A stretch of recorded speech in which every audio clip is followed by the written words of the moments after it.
When Talia Monroe walked into Marrow and King as the new assistant to CEO Dorian King, everyone warned her she wouldn't last a week. He'd already fired 12 secretaries that year.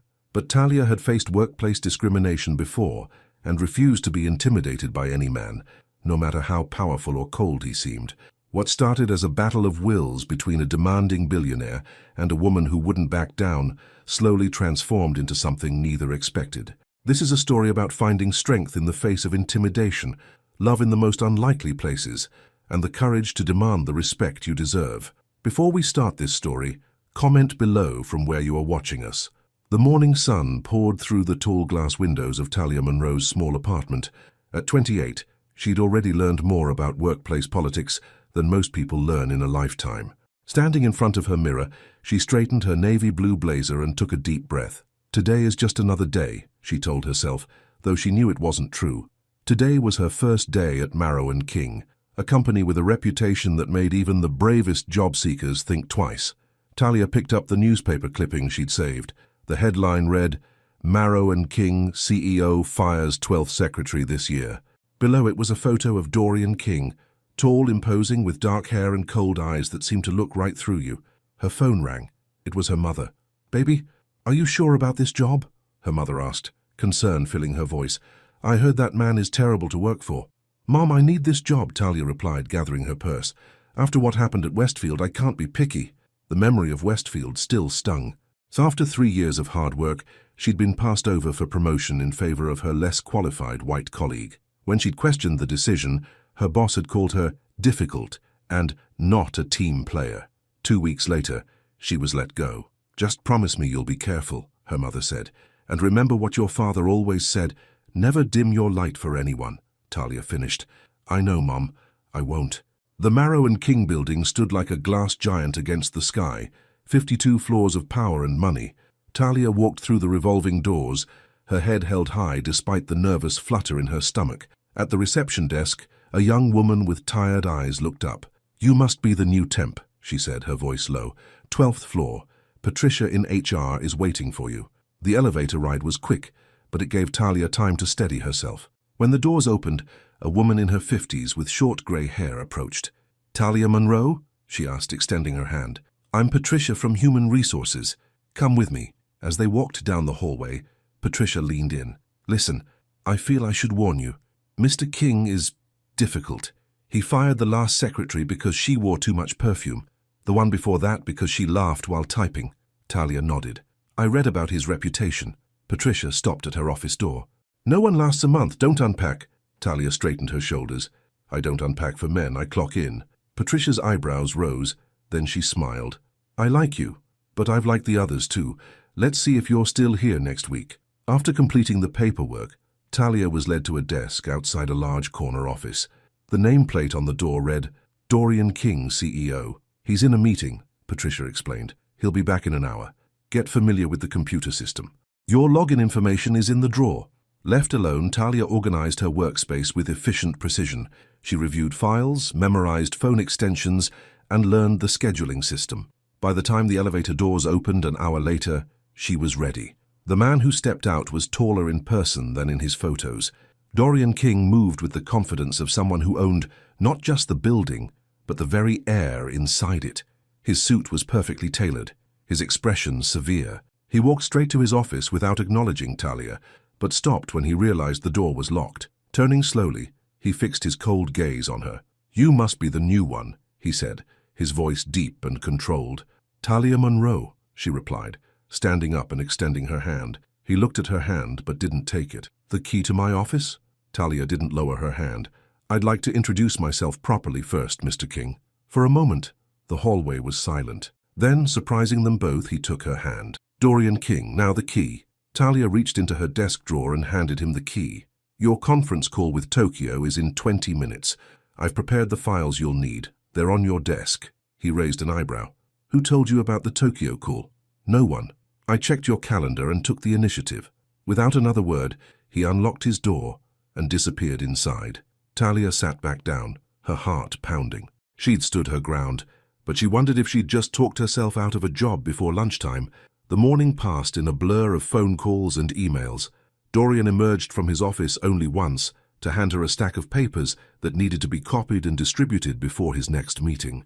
20 copies, collated and stapled, he said without looking at her, and I need them in 10 minutes. The copy room was at the other end of the floor. Anyone else would have panicked or complained. Talia simply nodded and got to work. 8 minutes later, she placed 20 perfectly collated and stapled packets on his desk. He looked up from his computer, clearly surprised. "Is there anything else you need, Mr. King?" she asked. He studied her for a moment. "Coffee. Black." Talia returned to her desk and picked up the phone. 5 minutes later, a young man from the cafeteria arrived with a steaming cup of coffee. She brought it into Dorian's office and placed it on his desk. He looked at the coffee, then at her. "I didn't say to order it. I meant for you to make it." The job description said administrative assistant, not barista. Talia replied evenly. "The cafeteria makes excellent coffee. I thought you'd appreciate efficiency." She expected him to explode, to fire her on the spot. Instead, he picked up the cup and took a sip. "It's cold," he said. Talia took the cup from his hand, her fingers brushing his. "I'll get you another one." When she returned with a fresh cup, he was on the phone, his back to the door. She placed the coffee on his desk and turned to leave. "Stay," he said, covering the mouthpiece of the phone. "I need you to take notes." For the next hour, Talia sat across from Dorian, recording the details of his call with a potential client. She was impressed despite herself. Behind his cold exterior was a brilliant mind, quick and strategic. When the call ended, he handed her a notebook. "Type these up and email them to me before you leave today." By 6 o'clock, most of the office had emptied out. Talia had just sent the email with the notes when Dorian emerged from his office, coat in hand. "You're still here," he observed. "You said you needed the notes today." He nodded, almost imperceptibly. "Tomorrow be here at 7. "The office opens at 8, Talia pointed out. "My office opens when I arrive. 7 o'clock. After he left, Talia allowed herself a small smile. She hadn't been fired. In Dorian King's world, that was practically a gold star. The next morning, Talia arrived at 6:50. To her surprise, Dorian was already there, standing by her desk with an irritated expression. "You're late," he said. Talia checked her watch. "It's not 7 yet. If you're not early, you're late." She set down her purse and looked him directly in the eyes. "Then tomorrow, I'll be here at 6:30. "Make it 6, he replied, turning to enter his office. The power play continued for days. Each morning Talia would arrive earlier than requested, and each morning Dorian would already be there, acting as if she was late.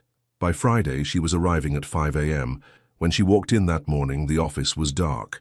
For once, she had beaten him to work. She switched on the lights and prepared for the day, enjoying the quiet victory. At 5:30, the elevator dinged. Dorian walked in, stopping short when he saw her already at her desk. "Good morning, Mr. King," she said. "Your coffee is on your desk. Hot, black, and made by the cafeteria staff who came in early as a special favor to me." For the first time, she saw a flicker of something other than coldness in his eyes. Not quite a smile, but perhaps the ghost of one. "Your 10 o'clock meeting with the board has been moved to 11, she continued. "I've adjusted your schedule accordingly." He nodded and went into his office without comment. But he didn't close the door all the way, which Talia took as a good sign. By the end of her second week, Talia had established a rhythm. She anticipated Dorian's needs before he voiced them, fielded calls with diplomatic precision, and managed his schedule with an efficiency that even he couldn't criticize. On Friday afternoon, Dorian's brother Michael came to the office. Unlike Dorian, Michael was all charm and easy smiles. He winked at Talia as he breezed past her desk. "So you're the new secretary everyone's talking about," he said. "The one my brother hasn't fired yet." "Administrative assistant," Talia corrected. "And yes, I'm still here." Michael laughed. "Impressive. What's your secret?" Before Talia could answer, Dorian opened his office door. "Stop bothering my staff, Michael." The brothers disappeared into the office, but their voices carried. They were arguing about the company's direction, with Michael pushing for riskier investments and Dorian holding firm. An hour later, Michael stormed out, nodding curtly to Talia as he passed. Dorian followed, his face like thunder. "My 10 a.m. on Monday," he said to Talia. "Who is it?" "Harrison from legal," she replied. "About the Westbrook contract. Cancel it, and get me Phillips on the phone." Talia picked up the phone. "He's in London. It's almost midnight there." "I don't care if he's on the moon. Get him on the phone." 10 minutes later, Talia transferred the call to Dorian's office. She could hear the sharp edge in his voice as he spoke, the controlled anger. When he finally emerged, it was past 7. Talia was still at her desk, finishing a report. "You can go home," he said, noticing her. "I'll just finish this." He stood there for a moment, watching her. "My brother thinks I should fire you." Talia looked up, surprised. "Why?" "He says you're too independent, that an assistant should be more deferential." "And what do you think?" Dorian considered this. "I think independence is rare and valuable." It wasn't exactly a compliment, but coming from him, it felt like one. The following Monday, Talia arrived to find a small box on her desk. Inside was a silver pen with her initials engraved on it. There was no note, no explanation. When Dorian arrived, she held up the pen. "Thank you for this." He shrugged. "Your old one was leaking ink. It was inefficient." It was the closest thing to kindness she'd seen from him. That morning, during a staff meeting, Talia got her first real glimpse of why Dorian King was feared by more than just his assistants. He systematically dismantled a marketing proposal, pointing out every flaw with cold precision. "This is amateur work," he told the marketing director. "I expect better, or I'll find someone who can deliver better." The room was silent when the meeting ended. As the team filed out, Talia noticed the dejected look on the face of a young man who had worked on the proposal. Later, when she brought some files into Dorian's office, she decided to speak up. "That marketing team worked all weekend on that proposal," she said. Dorian didn't look up from his computer. "And they produced subpar work. Maybe they need guidance, not threats." Now he did look up, his eyes narrowing. "Excuse me?" Talia stood her ground. "You hire smart people, then terrify them into mediocrity. Fear might get compliance, but it doesn't inspire excellence." She expected to be fired on the spot. Instead, Dorian leaned back in his chair, studying her. "And what would you suggest, Ms. Munro?" "Tell them specifically what was wrong with the proposal. Give them a chance to fix it. Show them what excellence looks like instead of just demanding it." For a long moment, he said nothing. "Then, send Johnson in here, the young one who presented the data." Later that day, Talia saw Johnson leaving Dorian's office. Instead of looking defeated, he seemed energized. "He's giving us another shot," Johnson told her, his voice filled with disbelief. "He actually explained what he wants instead of just tearing us apart." By the end of her first month, Talia had done what no other assistant had managed. She had survived. The office had taken notice. Some people were friendly, impressed by her resilience. Others were suspicious, wondering what made her different. One afternoon, Dorian's 10 o'clock appointment arrived. A sleek, elegant woman named Vivian Reed, the CEO of a rival company. "Dorian will see you now," Talia said after announcing her arrival. Vivian smiled coolly. "So you're the famous Talia. Dorian mentioned you during our last dinner." The comment was clearly meant to establish territory, to remind Talia of her place. But Talia just smiled back, unfazed. "Mr. King speaks highly of you as well, Ms. Reed. He says your company's acquisition strategy is ambitious." It was a small reminder that Talia wasn't just a secretary taking messages. She was Dorian King's right hand, privy to his thoughts on business matters. The meeting ran long, and when Vivian finally emerged, her perfect composure seemed slightly ruffled. Dorian followed her out, his expression unreadable. "Your 10 a.m. is online too," Talia informed him after Vivian had left. "Tell them I'm unavailable." "Already did. Told them it was because you were in a mood." Dorian turned to her, eyes wide. "You what?" They laughed, said they understood. He glared. She smiled. And for the first time since she'd started working at Marrow & King, Dorian King almost smiled back. That evening, as Talia was preparing to leave, Dorian emerged from his office. Instead of his usual brusque nod, he stopped at her desk. "You've been here a month," he said. Talia nodded. "I have. Longer than any of the others." "So I've been told." He seemed to be considering something. "There's a company dinner tomorrow night. The board and key clients will be there. I need you to attend." It wasn't a request, but it wasn't delivered like his usual commands either.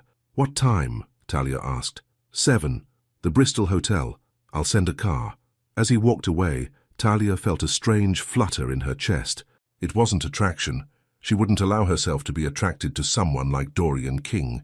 It was something else. Pride, perhaps, or the thrill of a challenge accepted and met. She had survived a month at Marrow & King, but as she gathered her things to leave, she couldn't help but wonder what new tests tomorrow would bring. Talia stood in front of her closet, trying to decide what to wear to the company dinner. Her phone rang. It was her best friend, Jasmine. "So you're still working for the monster of Wall Street," Jasmine said with a laugh. "I owe you $20. I was sure you'd quit by now." "He's not that bad," Talia replied, surprising herself with the defense. "He's demanding." but he's also brilliant. Uh-oh, please tell me you're not falling for him. Talia rolled her eyes. Don't be ridiculous. I respect his business sense, that's all. Right. So what's this dinner about? It's a company thing. The board will be there, important clients. I'm just going to take notes and make sure everything runs smoothly. After trying on 3 different outfits, Talia settled on a simple black dress. Professional, but elegant. She was ready when the car arrived at her apartment building at 6:30. The Bristol Hotel was one of the city's oldest and most prestigious venues. As the driver opened her door, Talia felt a flutter of nerves. This wasn't just a work event. It was a step into Dorian's world. Inside, the ballroom was already filled with men in expensive suits and women dripping with jewelry. Talia recognized some of the faces from photos in financial magazines. Ms. Monroe. She turned to find Dorian standing behind her. He was dressed in a tuxedo that made his usual business suits look casual. For a moment she was struck by how handsome he was when he wasn't scowling. "Mr. King," she replied with a nod. "The room looks lovely." "It's adequate," he said, but there was less bite in his tone than usual. "Come, there are people you should meet." To Talia's surprise, Dorian introduced her not as his assistant, but as his colleague. The board members treated her with a deference she hadn't expected, and she realized that surviving a month with Dorian King had earned her a certain respect. "So, you're the miracle worker," said an older man with silver hair. "I'm Walter Marrow, the original Marrow." Talia shook his hand. "It's an honor to meet you, sir. Dorian tells me you've been a valuable addition to the team," Walter said, his eyes twinkling. "He doesn't give compliments easily."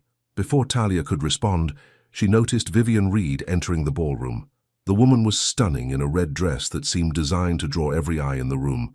"Your admirer is here," Talia said quietly to Dorian. He followed her gaze and frowned. "She's not my admirer. She's a competitor who wants to buy out our Asian division. And have dinner with you, apparently," Talia added, as Vivian made her way toward them. "Dorian," Vivian purred, air-kissing his cheek. "You look handsome as ever." She barely glanced at Talia. "Oh, you brought your assistant. How unconventional." "Talia is here at my request," Dorian replied coolly. "She knows more about our current projects than most of the board." It was the closest thing to a public compliment Talia had ever received from him. She tried not to show her surprise. Dinner was served at round tables of 10. Talia found herself seated between Walter Marrow and Michael King, with Dorian directly across from her. As the meal progressed, she noticed Michael watching her with curious eyes. "So, Talia," he said during the main course, "what's your secret? How have you managed to last this long with my brother?" "There's no secret," she replied. "I do my job well." Michael laughed. "And come on, he must like you. Dorian doesn't keep people around unless they're useful to him." He lowered his voice. "Or unless he has other interests." Talia felt her cheeks grow warm. "Mr. King is my boss. That's all." "Michael," Dorian cut in, his voice sharp. "That's enough." The tension at the table was broken by Walter Marrow, who began telling a story about the early days of the company. Talia was grateful for the distraction, but she could feel Dorian's eyes on her for the rest of the meal. After dinner, there was dancing. Talia stood at the edge of the room, watching as board members and their spouses took to the floor. Vivian Reed had managed to get Dorian to dance with her, and they made a striking couple. Both tall, both powerful, both used to getting what they wanted. Not dancing. It was Walter Marrow coming to stand beside her. "I'm working," Talia replied with a smile.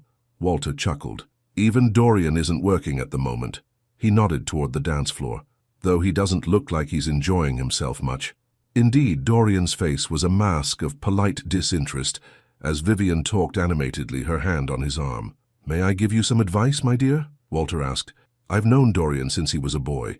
His father, my former partner, was a hard man, cold. He taught Dorian that showing emotion was weakness, that caring about people was a distraction from success." Talia nodded, thinking of Dorian's icy demeanor.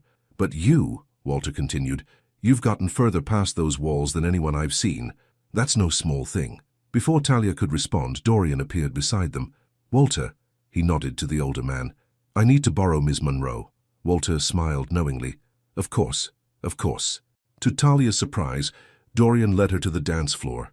"I don't remember dancing being in my job description," she said, trying to hide her nervousness as he placed his hand on her waist. "Consider it overtime," he replied, the ghost of a smile on his lips. They moved across the floor with unexpected ease. Dorian was a good dancer, confident but not showy. Talia felt the eyes of others on them, particularly Vivian Reed, whose perfect smile had tightened into something less friendly. "People are watching," Talia said quietly. "Let them," Dorian replied. For a few minutes they danced in silence. Then Dorian spoke, his voice lower than usual. "What did Walter say to you?" Talia hesitated. "He was telling me about the early days of the company, and about my father, I imagine," Dorian added, his jaw tightening. "He mentioned him briefly." The song ended, and Dorian stepped back. The moment, whatever it had been, was over. "I have some calls to make," he said, his professional mask back in place. "Feel free to leave whenever you like. The car will take you home." He walked away, leaving Talia standing alone on the dance floor. The next morning, Talia arrived at the office to find a stack of files on her desk with a note. "Review these before the 9 a.m. meeting. DK." She was deep in the files when Dorian arrived. He nodded to her, but went straight into his office, closing the door firmly behind him. The 9 a.m. meeting was with the marketing team, including Johnson, the young man Dorian had given a second chance. Their new proposal was much stronger, and Dorian seemed satisfied, or as close to satisfied as he ever got. "Send the revised numbers to Westbrook," he told Talia as they walked back to his office, "and get me Phillips on the phone." The day continued in its usual rhythm. By afternoon, Talia had almost convinced herself that the dance, the moment of connection, had been a product of her imagination. Then, at 5 o'clock, Dorian emerged from his office with his coat. "I'm leaving early," he said. "You can go too." Talia looked up, surprised. "But the quarterly reports can wait until tomorrow." As he turned to leave, he paused. "Thank you for last night. You represented the company well." It was such a small thing, just a simple thank you. But from Dorian King it felt monumental. The next few weeks brought a subtle shift in their working relationship. Dorian was still demanding, still exacting, but there was less coldness in his manner. He began asking for Talia's opinion on minor matters, the wording of an email, the approach to a difficult client. One evening, as they were working late on a presentation, Dorian ordered dinner for them both. They ate at the conference table, surrounded by spreadsheets and market analyses. "How did you end up here?" Dorian asked suddenly. "At Marrow and King." Talia was surprised by the personal question. "I needed a job. You needed an assistant. There are easier jobs, less demanding bosses." She smiled. "I don't do easy, I do worthwhile." He studied her for a moment. "What happened at your last position?" "Westfield, wasn't it?" Talia tensed. She hadn't mentioned Westfield to him. "You checked my references," she realized. "I check everything," he replied. "You were there for 3 years, then suddenly left. Why?" Talia considered deflecting, but something told her to be honest. "I was passed over for a promotion I had earned. When I questioned it, I was labeled difficult. 2 weeks later, I was let go. And the person who got the promotion had been there half as long as me, had less experience, had the right connections, and the right skin color." Dorian's eyes narrowed. "They fired you for questioning discrimination?" "They fired me for not accepting my place," Talia corrected, "for thinking my work should speak for itself." "Their loss," Dorian said simply. "Our gain." It was the closest thing to warmth she'd ever heard in his voice. The following Monday, Talia arrived to find Dorian already in a meeting with Michael and 2 board members. Through the glass walls of the conference room, she could see that it was heated. Michael was gesturing emphatically, his face flushed, while Dorian remained stone-faced. When they finally emerged, Michael stormed past Talia's desk without acknowledgement.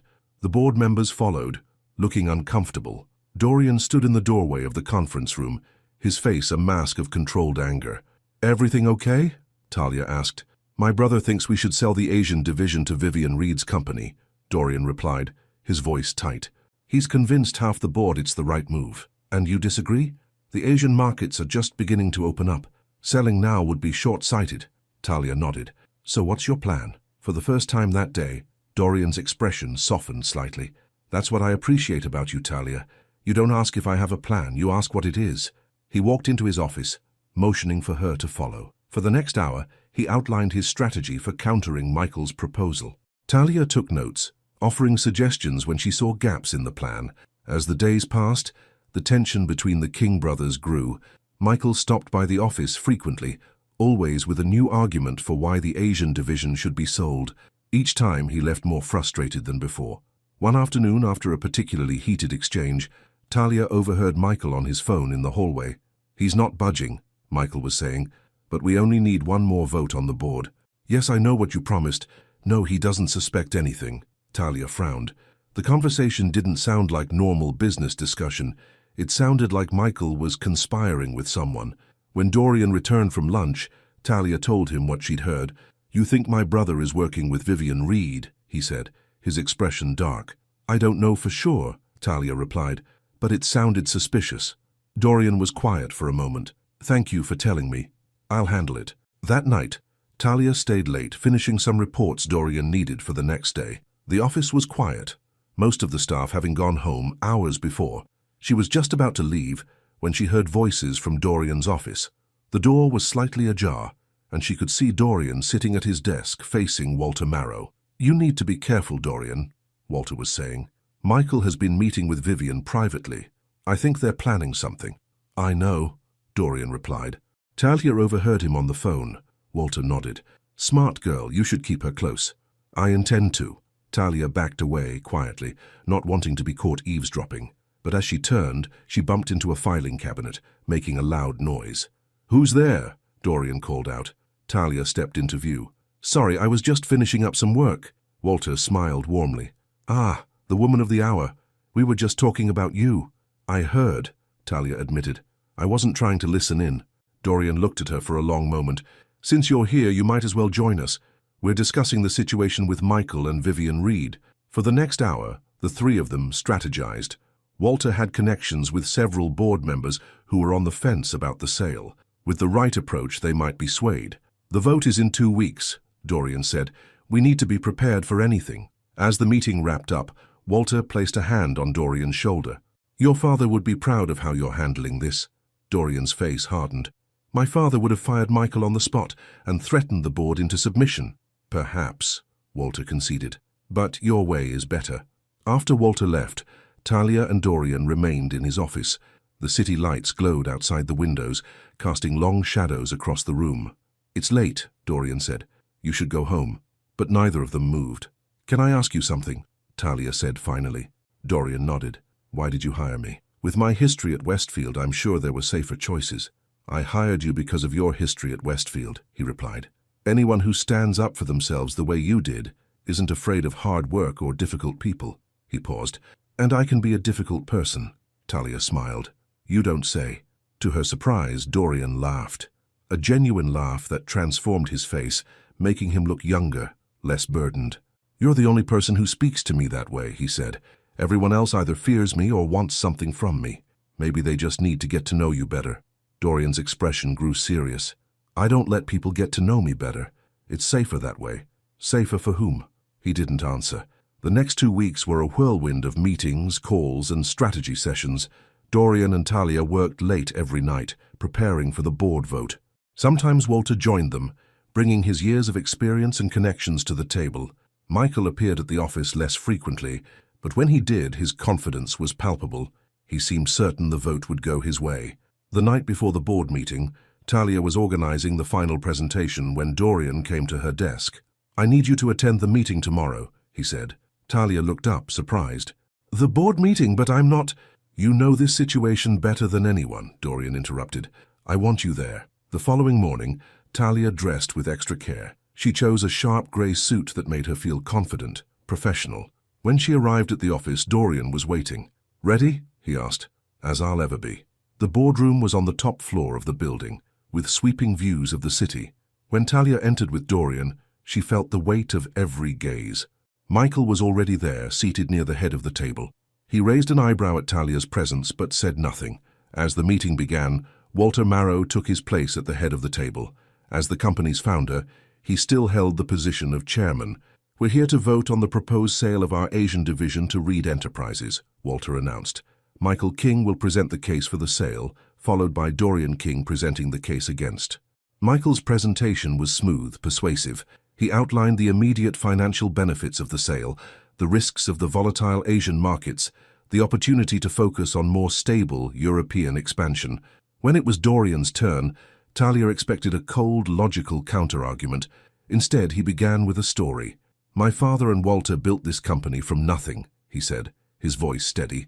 They took risks when others played it safe. They looked to the future when others were focused on immediate gains. He paused, making eye contact with each board member. The Asian markets aren't just an opportunity for profit. They're an opportunity to grow, to evolve, to become the company my father and Walter always envisioned. As he continued, Talia saw the board members' expressions change. Dorian wasn't just presenting facts and figures, he was sharing a vision, and it was compelling. When he finished, there was a moment of silence. Then Walter spoke. "Before we vote, is there anything else either side would like to add?" Michael shook his head, looking less confident than before. Dorian turned to Talia. "Ms. Monroe has been instrumental in preparing our analysis.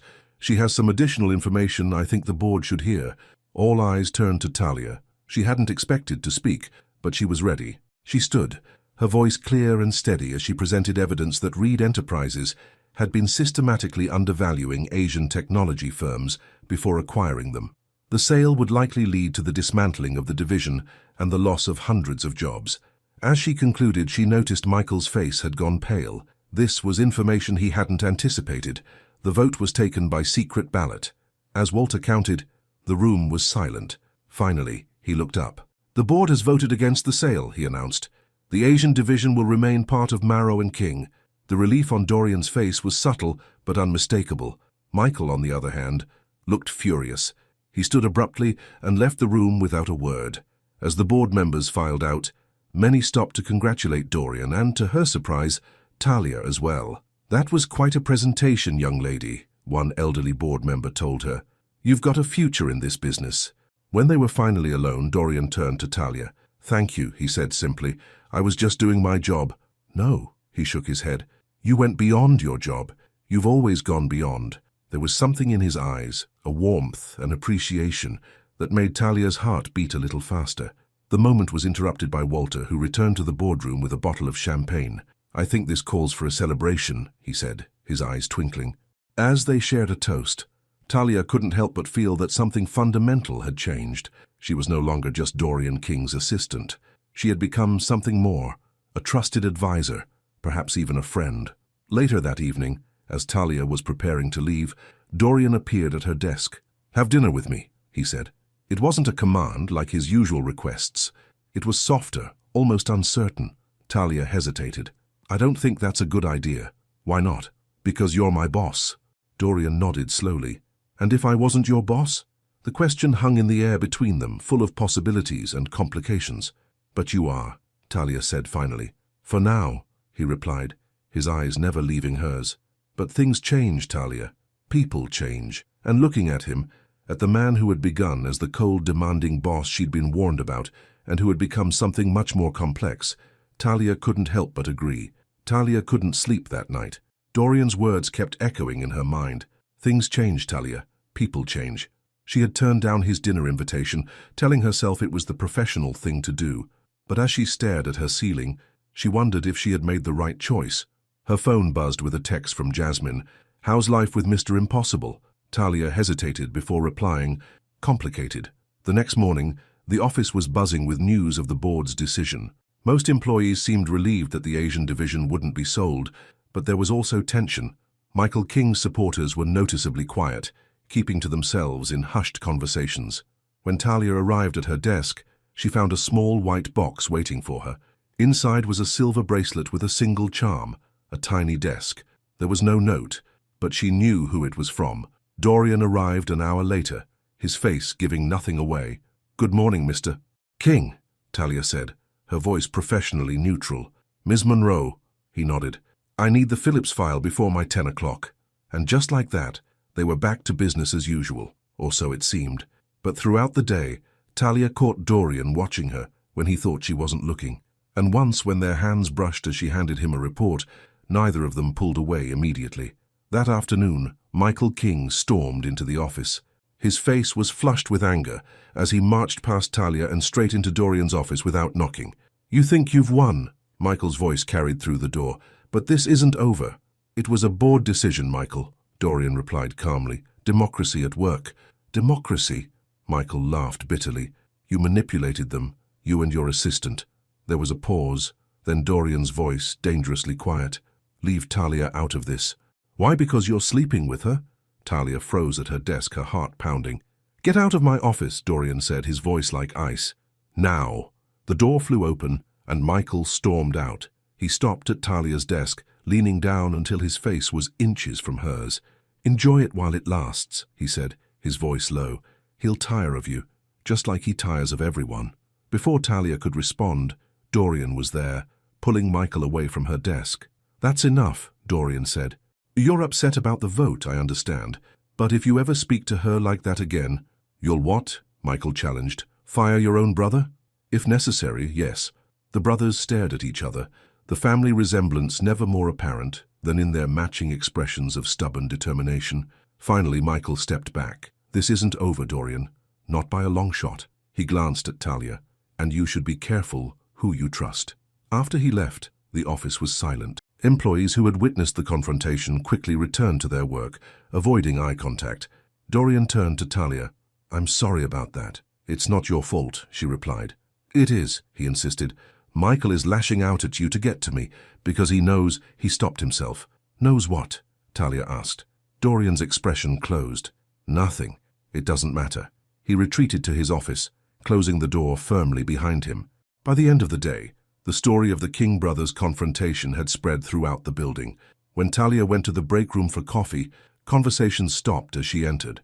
She could feel the weight of stares, the whispers that started as soon as she left. Back at her desk, she found an email from HR requesting a meeting the next morning. No explanation was given.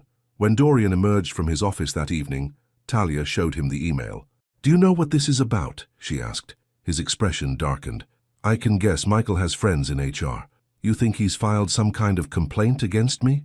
Not against you, against us." The implication was clear. Michael was suggesting there was an inappropriate relationship between them. "But there isn't," Talia began.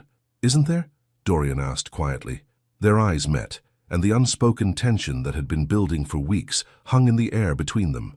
"I'll handle HR," Dorian said finally. "Don't worry about the meeting." But Talia did worry. She'd worked too hard to have her reputation damaged by office gossip, and whatever was happening between her and Dorian, whatever this pull was that she felt toward him, it wasn't worth losing everything she'd built. The next morning, Talia arrived early for the HR meeting. To her surprise, Patricia, the HR manager who had warned her not to unpack on her first day, was waiting with a sympathetic expression. "I'm sorry about this, Talia," Patricia said, "but we've received a complaint about your relationship with Mr. King." "There is no relationship," Talia replied firmly. "I'm his assistant, that's all." Patricia looked skeptical. "Several employees have reported special treatment, private dinners, expensive gifts." "That's not true," Talia protested. "We work late sometimes, so we eat in the office, and Mr. King gave me a pen with my initials because my old one was leaking ink." "And the bracelet?" Talia's hand went instinctively to her wrist, where the silver bracelet rested. "It was a thank you for my work on the board presentation." Patricia sighed. "Look, Talia, I like you. I think you're good at your job. But the company has policies about relationships between managers and their direct reports." "There is no relationship," Talia repeated, feeling her anger rise.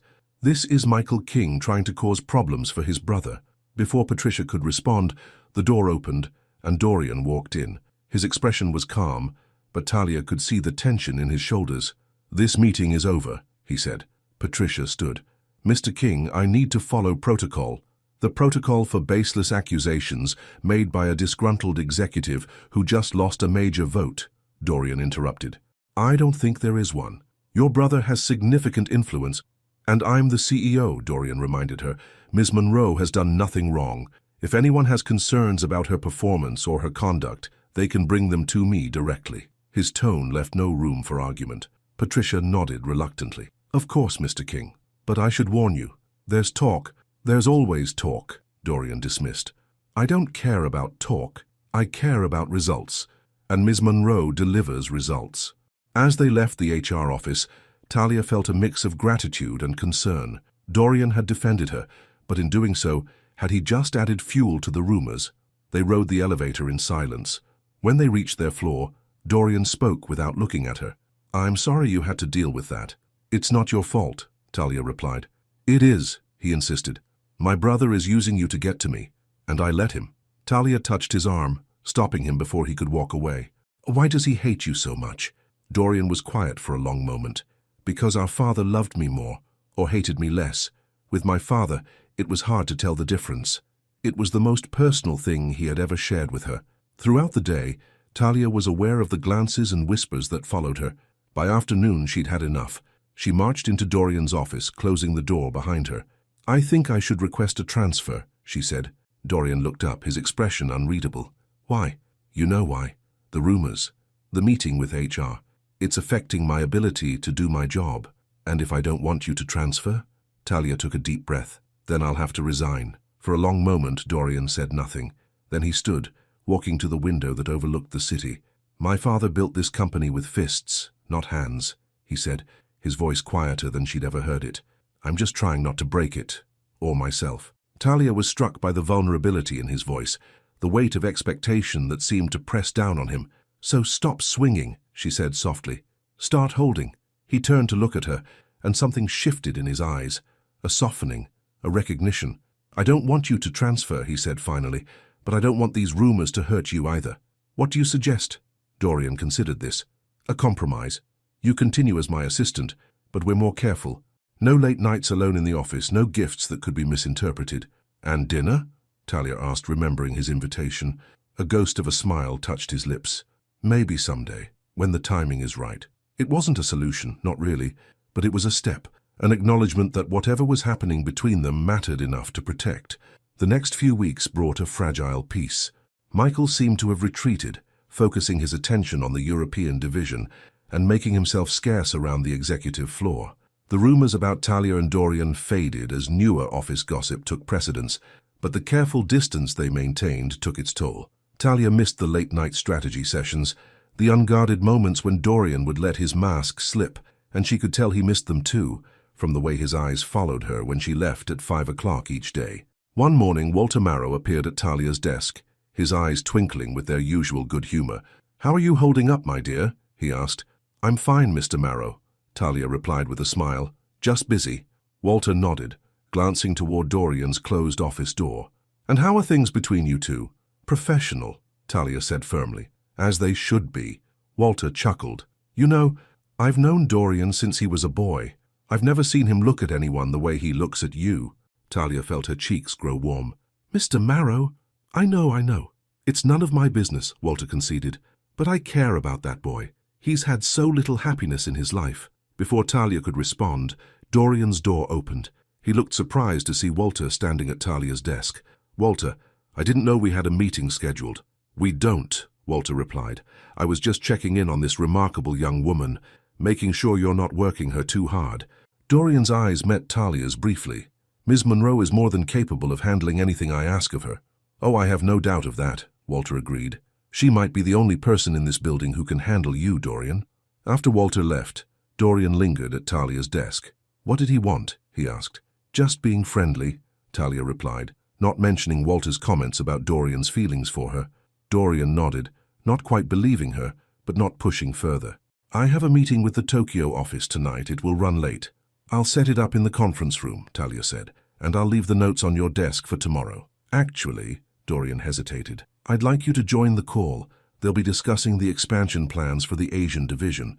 You were instrumental in saving it. You should be part of planning its future." It was an olive branch, a professional reason for them to work together after hours, to return to the ease they'd had before the rumors started.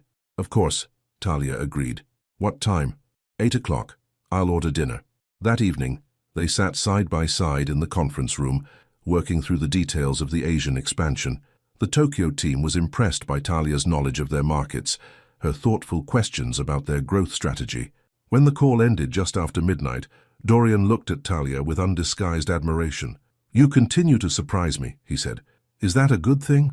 "It's a rare thing," he replied. "Most people are predictable, boring," Talia smiled. "And you hate being bored.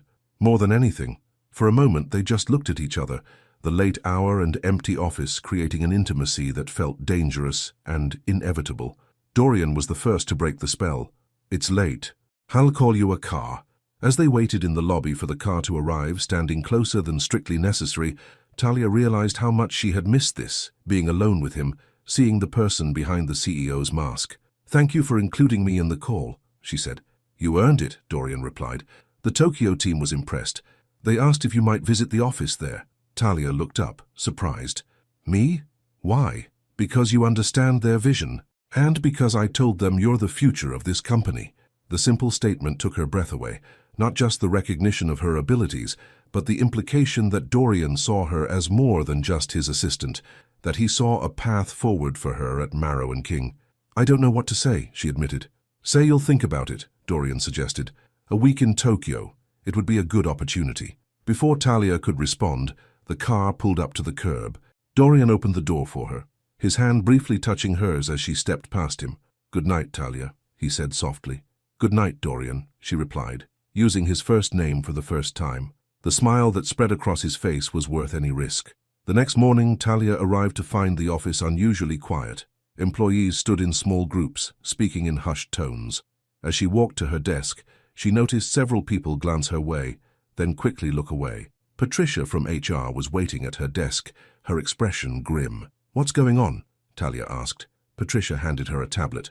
On the screen was a gossip blog with the headline, King's New Queen, CEO's Assistant Gets Fast-Track Promotion After Late-Night Meetings. Below was a grainy photo of Talia and Dorian standing close together in the lobby the night before. The article suggested that Talia was being given special treatment in exchange for personal services to the CEO. This is ridiculous, Talia said, her voice shaking with anger. Nothing happened. I know, Patricia sighed, but it's all over the internet, and Michael King is calling for an emergency board meeting to discuss improper relationships within the executive team. Talia felt sick. This wasn't just office gossip anymore. This was a deliberate attempt to destroy her reputation, and possibly Dorian's as well. Where is Mr. King? She asked. In a meeting with legal, Patricia replied. They're discussing options. Talia nodded, trying to maintain her composure despite the stares of her colleagues. She sat at her desk and began her work, refusing to hide or show weakness. An hour later, Dorian emerged from the conference room. His face was a mask of cold fury as he strode to Talia's desk. My office, he said quietly. Once inside, with the door closed, his expression softened. I'm sorry about this. It's not your fault, Talia replied automatically. It is, he insisted. Michael is behind it. He hired a photographer to follow us. He's trying to force me out, and he's using you to do it. Talia shook her head. Why would the board care about this? Even if we were in a relationship, which we're not, it's hardly grounds for dismissal. It's not about us, Dorian explained. It's about creating doubt, making the board question my judgment, my stability, and Michael has always been good at manipulating perceptions. So, what do we do? Dorian's jaw tightened. If we fight back, the board meeting is tomorrow, I want you there. Is that wise? Won't it just confirm the rumors? I don't care about the rumors, Dorian said firmly. I care about the truth, and the truth is, you're the most valuable person in this company. The intensity in his voice made Talia's heart race. Dorian, I know the timing is terrible, he continued. I know we agreed to be careful, but I'm tired of pretending I don't... He stopped, struggling to find the words. Don't what? Talia pressed. Care about you, he finished. More than I should. More than is wise. It was the closest thing to a declaration he had ever made. Talia felt her carefully constructed professional walls beginning to crumble. I care about you too, she admitted, but this job matters to me. My reputation matters. I know, Dorian nodded. That's why we need to face this head-on, together. The next morning, Talia dressed with particular care, a sharp black suit that projected confidence and professionalism. When she arrived at the office, Dorian was waiting. Ready? He asked. As I'll ever be. The boardroom was tense when they entered. Michael sat at one end of the table, a smug smile on his face. The other board members looked uncomfortable, avoiding eye contact. Walter Marrow, looking older and more tired than Talia had ever seen him, called the meeting to order. We're here to discuss some concerning allegations, Walter began. Michael has brought to our attention a potential conflict of interest within the executive team. Michael stood, his expression a mask of false concern. This isn't easy for me, he said, but as a board member I have a duty to protect this company. My brother's relationship with his assistant raises serious ethical questions. What relationship? Dorian interrupted. Ms. Monroe is a valued employee who has consistently gone above and beyond for this company. Come on, Dorian, Michael scoffed. The late nights? The special treatment? The gifts? It's obvious what's happening here. Talia felt her cheeks burn with anger and embarrassment. as the board members glanced between her and Dorian. "Ms. Monroe," one of the older board members addressed her directly. "These are serious allegations. Do you have anything to say?" Talia stood, her voice steady despite her racing heart. "Mr. King is my boss. He is demanding, exacting, and relentless in his pursuit of excellence. He expects more from me than any boss I've ever had, and I deliver. That's not special treatment. That's a professional relationship based on mutual respect and hard work." The room was silent for a moment. Then Walter spoke. "And what about these photos, the late-night meetings?" "We were on a call with the Tokyo office," Dorian explained.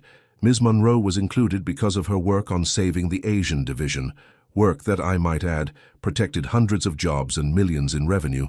"Convenient," Michael muttered. "Enough," Walter said firmly. "This is getting us nowhere." He turned to Dorian. "I believe you. I've known you too long to think you'd risk this company for personal reasons." Michael stood, his face flushed with anger. "This is ridiculous. He's manipulating all of you, just like he always does." "The only manipulation I see," Walter replied calmly, "is coming from you, Michael." The older man turned to the rest of the board. "Unless anyone has actual evidence of professional misconduct, not gossip, not innuendo, but evidence, I move that we dismiss these allegations and get back to running our company." One by one, the board members nodded their agreement.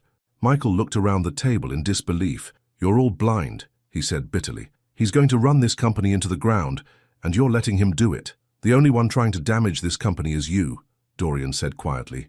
"Leaking photos to gossip blogs, calling emergency board meetings over nothing. This stops now, Michael." "Or what?" Michael challenged. "Or the next board meeting will be to discuss your removal, not just from the board, but from the company entirely." The brothers stared at each other, decades of rivalry and resentment condensed into a single moment of tension. Finally, Michael looked away. "This isn't over," he said, gathering his papers. "Not by a long shot." As he stormed out of the boardroom, the remaining board members exchanged uncomfortable glances. "Well," Walter said with forced cheerfulness, "I think that concludes our business for today." As the board members filed out, several stopped to offer awkward apologies to Talia. She accepted them graciously, maintaining her professional composure despite her churning emotions. When everyone had left except Walter, Dorian, and Talia, the old man sighed heavily. "That boy never could accept when he was beaten," Walter said, shaking his head, "just like his father." Dorian's expression darkened at the mention of his father. "Michael won't stop. This was just the first attempt. Then we'll be ready for the next one," Walter replied. He turned to Talia with a kind smile. "You handled yourself beautifully, my dear. This company is lucky to have you." After Walter left, Dorian and Talia remained in the boardroom.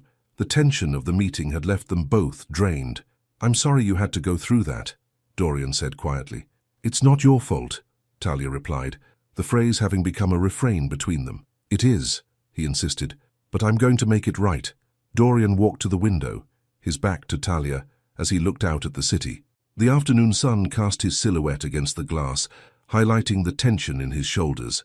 "When my father died," he said, his voice low, "everyone expected me to run this company exactly as he had, with fear, with coldness.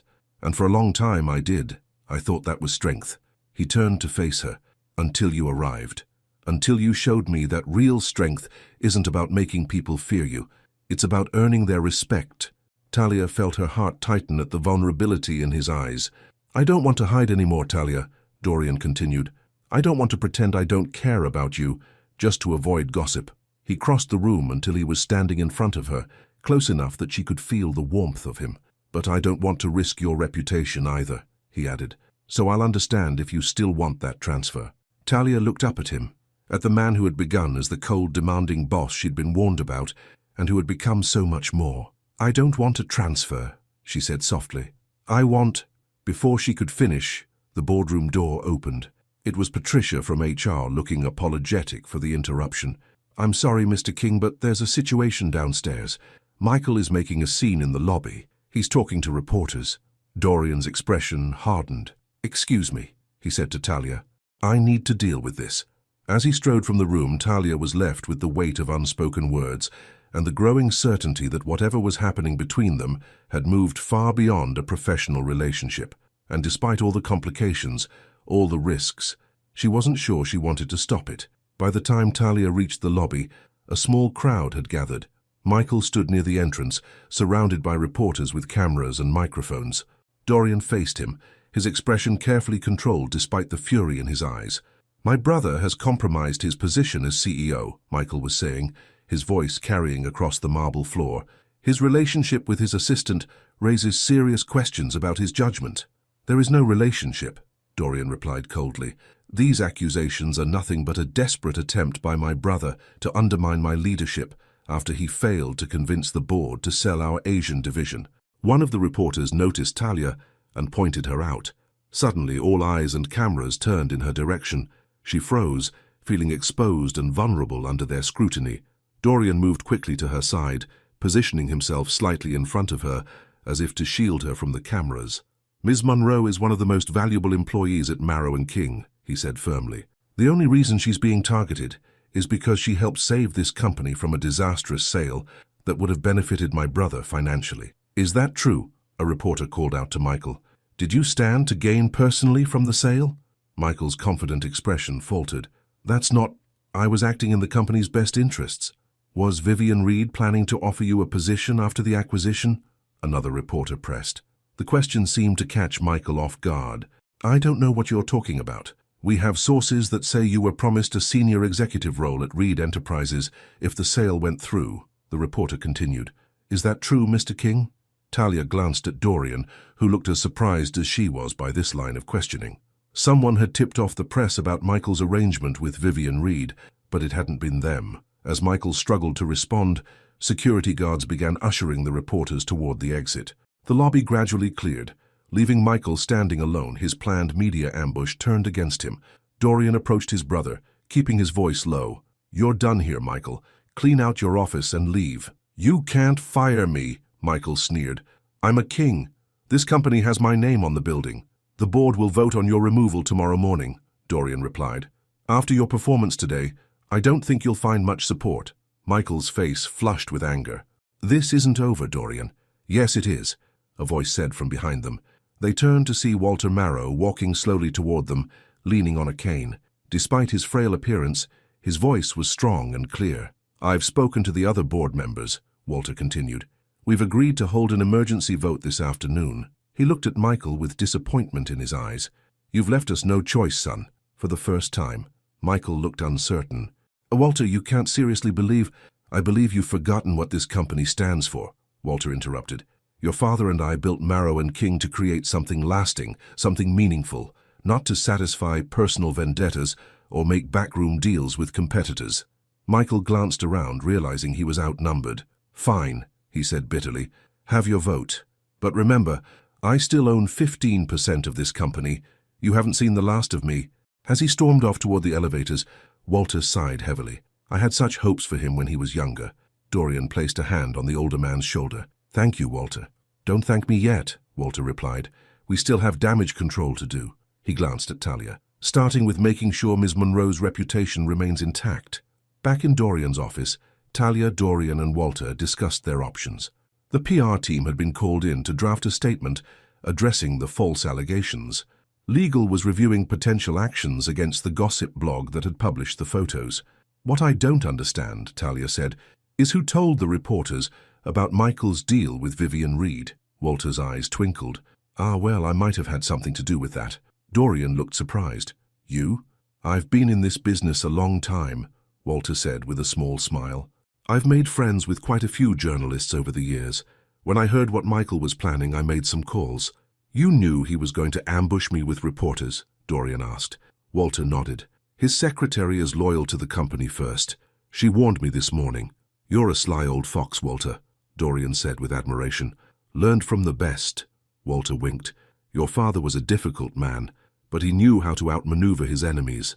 As the day progressed, the situation began to stabilize. The board voted unanimously to remove Michael from his position.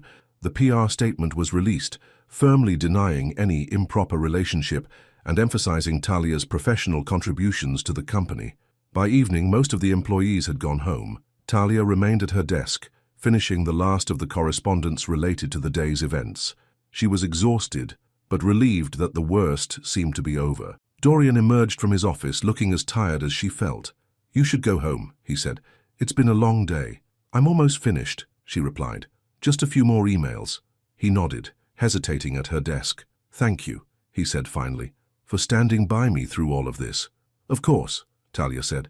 It's my job. Is that all it is? Dorian asked quietly. A job? The question hung between them, heavy with meaning.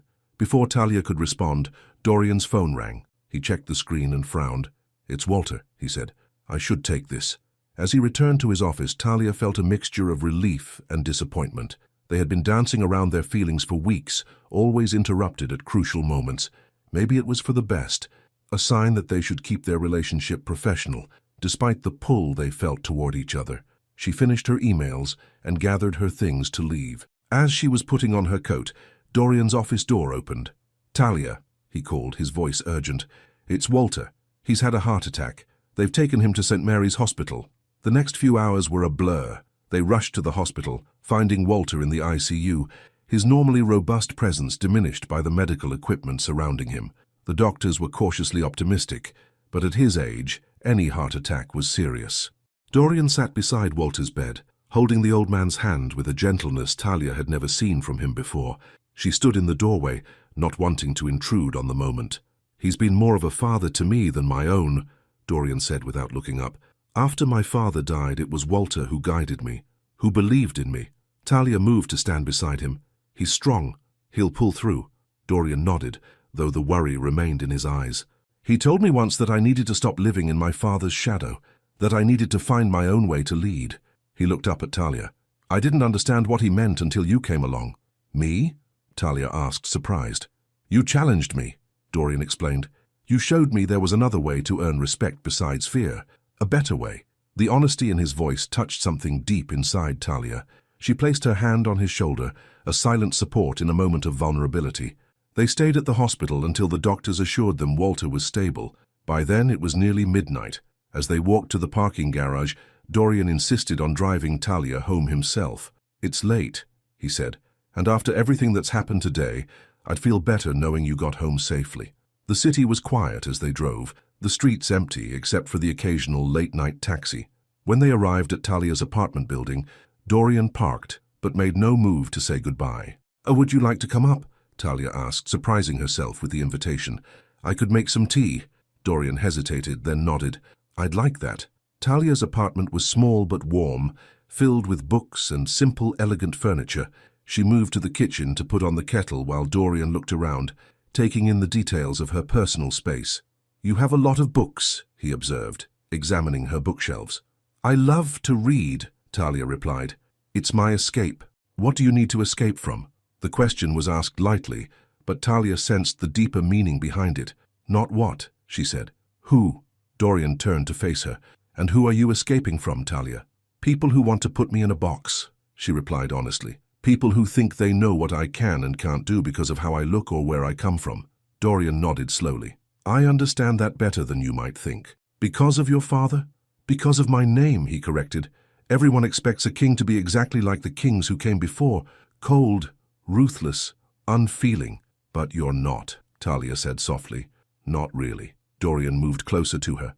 I was, until you. The kettle whistled, breaking the moment. Talia busied herself with making the tea, trying to calm her racing heart.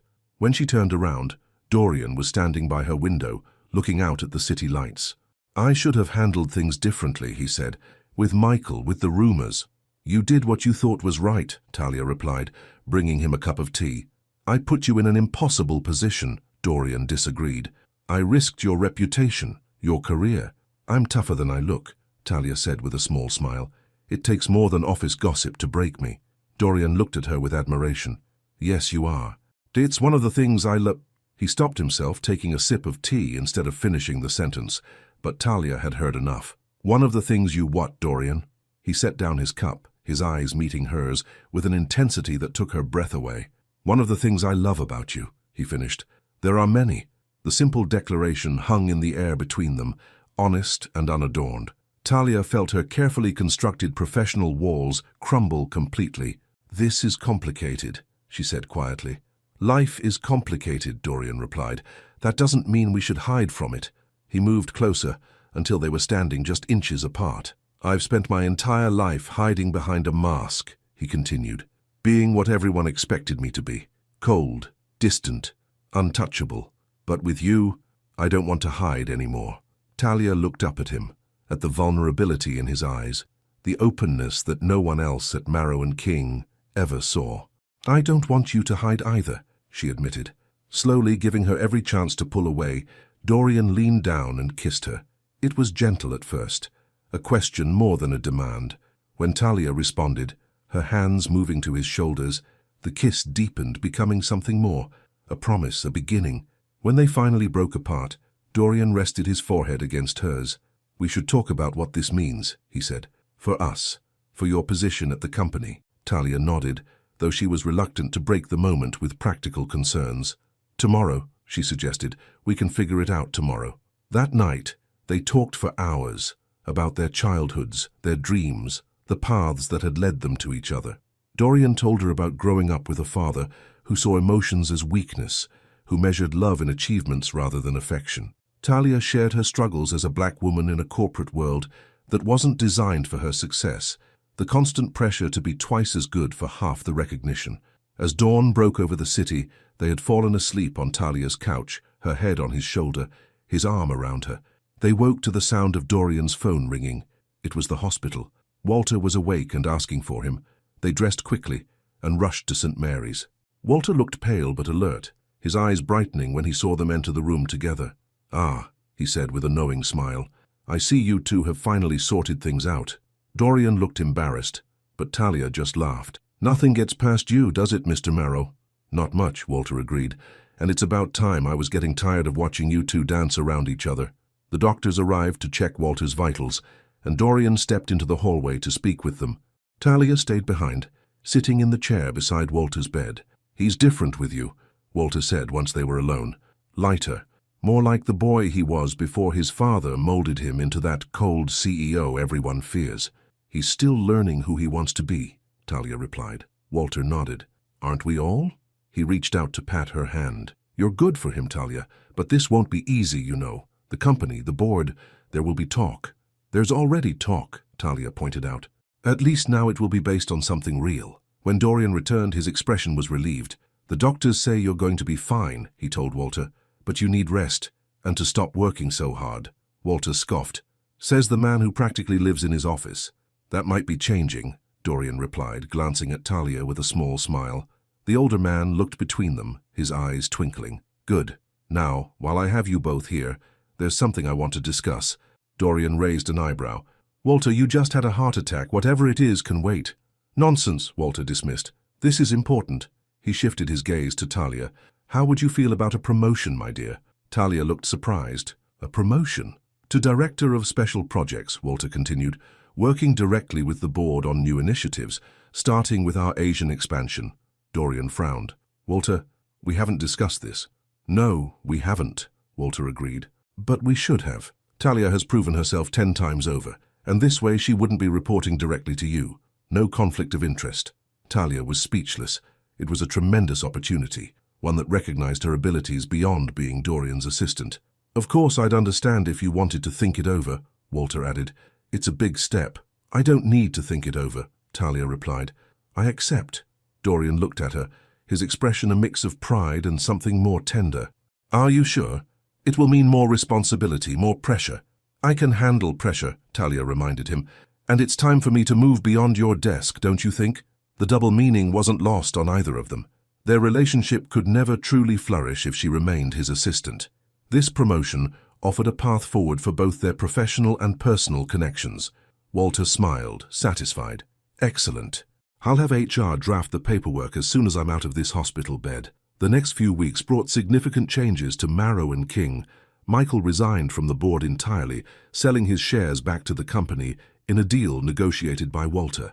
Vivian Reed's company announced it was focusing on European markets, effectively ending their bid for the Asian division. Talia's promotion was met with mixed reactions. Some employees were genuinely happy for her, recognizing her talents and contributions. Others whispered that she had slept her way into power. But as the weeks passed and she began implementing successful initiatives in her new role, even the skeptics had to acknowledge her capabilities.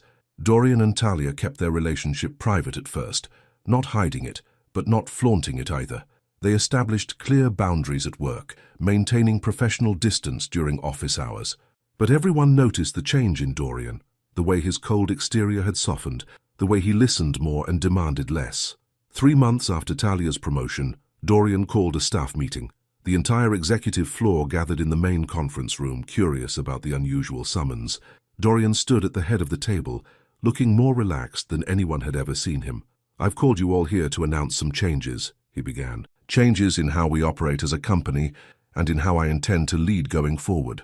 The room was silent, all eyes on the CEO who had once been feared for his cold demeanor and quick temper. "For too long, this company has operated on fear," Dorian continued.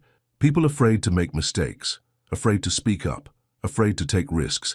That ends today." He outlined a new approach, one that emphasized collaboration over competition, growth over intimidation. As he spoke, his gaze occasionally found Talia, who stood at the back of the room watching with pride. "You think she stayed because I wanted her?" Dorian said, echoing the words he'd once spoken to Michael. "The truth is, I stayed sane because she wanted to." A murmur ran through the gathered employees. "You all feared me," Dorian acknowledged. "She didn't, and because of that, I became a man worth not fearing." It was a public declaration, not just of his feelings for Talia, but of how she had changed him, changed the company. After the meeting, as employees filed out with a new energy in their steps, Talia approached Dorian. "That was quite a speech," she said. "I meant every word," he replied. Walter, who had been sitting in the corner of the room, chuckled as he stood to leave. "I'll give you two a moment," he said with a wink. When they were alone, Dorian took Talia's hand. "I have something for you," he said, reaching into his pocket. He pulled out a small velvet box. Inside was a silver key on a delicate chain. "What's this?" Talia asked. "Not to the office," Dorian said softly. "To something I never thought I'd give again. My peace, my home." He paused, his eyes never leaving hers. "My heart, if you'll take it." Talia looked at the key, then back at Dorian, at the man who had once been the cold, demanding boss she'd been warned about, and who had become the person she loved. "I'll take it," she said, "on one condition." "Name it," Dorian replied. "That you'll take mine too." He smiled, a full, genuine smile that transformed his face. "Deal." As they sealed the promise with a kiss, neither of them noticed Walter watching from the doorway, a satisfied smile on his face. The man who had fired 12 assistants in a year had finally met his match in the woman who refused to leave, and in finding each other, they had both found something they hadn't known they were looking for, the courage to be themselves, without fear or apology. Talia had come to Marrow & King expecting to last a month at most. Instead, she had changed the company and its CEO forever, not by bending to his will, but by standing her ground. Not by fearing his power, but by showing him a different kind of strength, the kind that comes not from controlling others, but from knowing yourself, the kind that turns a job into a passion, a boss into a partner, and two separate lives into one shared journey, the kind that takes an ending and turns it into a beginning. 6 months later, Talia stood in Dorian's office, now their office, as they often worked together on special projects. The Asian division was thriving under their joint leadership, with Talia scheduled to visit the Tokyo office the following week. "Ready to go?" Dorian asked, finishing a final email before shutting down his computer. "Almost," Talia replied, arranging some files for the next day. Dorian walked to her desk, not the assistant's desk outside his office, but a new one they had installed inside, equal in size and position to his own. On it sat a small silver nameplate, Talia Monroe, Director of Special Projects. Beside it was a framed photo of them with Walter at the company's annual gala, all three smiling widely. "Have I told you today how much I love you?" Dorian asked, wrapping his arms around her from behind. Talia leaned back against him. "Yes, but I don't mind hearing it again." As they left the office together, hands intertwined, they passed Dorian's old assistant's desk, now occupied by a young man who had been given strict instructions that fearing the boss was not part of the job description. The desk where Talia had once sat, refusing to be intimidated, refusing to leave when everyone expected her to fail. The last desk she would ever have to settle for. The desk that had been just the beginning.